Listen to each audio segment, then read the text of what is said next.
قصه های قشنگ قدیمی قسمت 1. قصه نخودی. به نظر تو از یه نخود چه کارایی برمیاد؟ یکی بود یکی نه. تو زمانهای دور پیرزن و پیرمردی خوش و خرم زندگی میکردن. اما یه قصه داشتن. اونم این که بچه‌ای نداشتن. یه روز که پیرزن داشت آش میپخت گفت خدایا کاش من یه بچه داشتم. یه بچه کوچولو حتی اندازه یکی از این نخودا. همون لحظه یه نخود از قابلمه پرید بیرون و گفت سلام مامان، من از این به بعد پسر تو هم.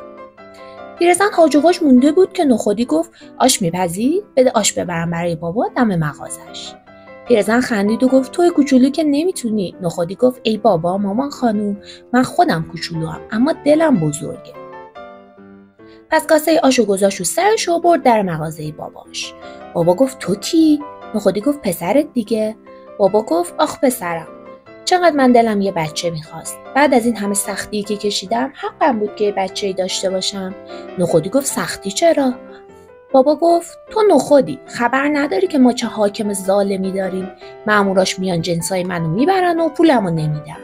نخودی شاکی شد و گفت چی؟ الان میرم حق تو میگیرم. پیرمرد گفت آخه تو که نخودی نمیتونی.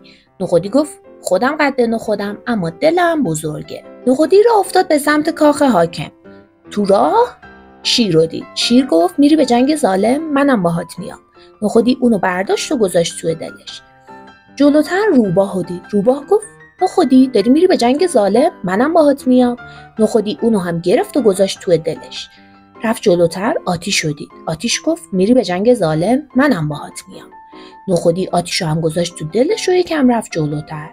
جلوتر رسید به رودخونه. رودخونه گفت داری میری به جنگ ظالم؟ منم باهات میام. نخودی رودخونه رو هم گذاشت توی دلش. بالاخره نخودی رسید پیش حاکم. همونطور که توقع میرفت حاکم جدیش نگرفت. گفت بندازیدش تو قفس مرغا که ساده و بی درد سر خورده بشه. نخودی که رفت تو قفس مرغا روباه از تو دلش در اومد و همه مرغای حاکمو خورد. حاکم عصبی تر شد. دستور داد نخودی رو بندازن تو قفس سگا. نخودی که رفت تو قفس سگا شیر توی دلش اومد بیرون و همه سگای حاکم هم خورده شدن. حاکم خیلی عصبانی شده بود. دستور داد نخودی رو بندازن توی یخچال غول‌پیکرش. نخودی رفت اون تو اما آتیش توی دلش اومد کمکش و یخا رو آب کرد و تونست زنده از یخچال بیرون بیاد. حاکم دستور داد نخودی رو بندازن تو آتیش که دیگه کلکش کنده بشه. نخودی رفت تو آتیش اما خب یه رودخونه تو دلش داشت. حاکم کم کم داشت از این همه قدرت نخودی میترسید. پس دستور داد طلبش رو بهش بدن و از کاخ بندازنش بیرون. نخودی کوچولو طلب باباشو گرفت و رفت سمت خونه.